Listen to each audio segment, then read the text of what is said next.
Hey, good afternoon. This is a follow-up to the discussion we had yesterday about probate administration and what exactly does that mean. And for those of you who have no experience with it, and most of you won't or don't, yesterday I posted a video about a independent administration and what that entails.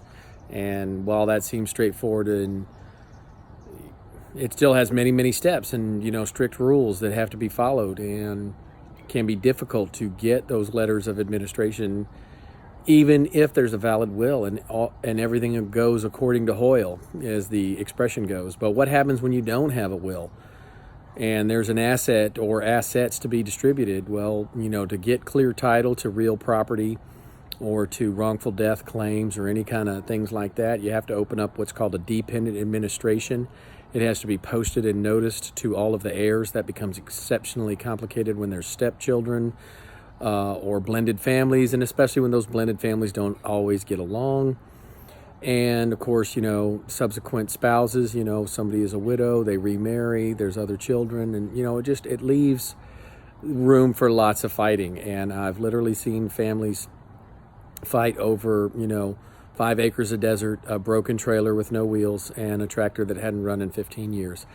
And it's sad, but that's what can happen. And that's one of the reasons why I've mentioned many times the necessity of getting your life planning documents in order. It doesn't take a lot of time, and it'll save you a lot of pain. But when there's a dependent administration, essentially you've got to make an application because there's no will, and then the court's got to determine who's the most fit, and if there's any contest to the application, and there's usually a bond required by somebody to, so there's a financial burden there to post a bond to protect the assets of the estate in case they are distributed improperly.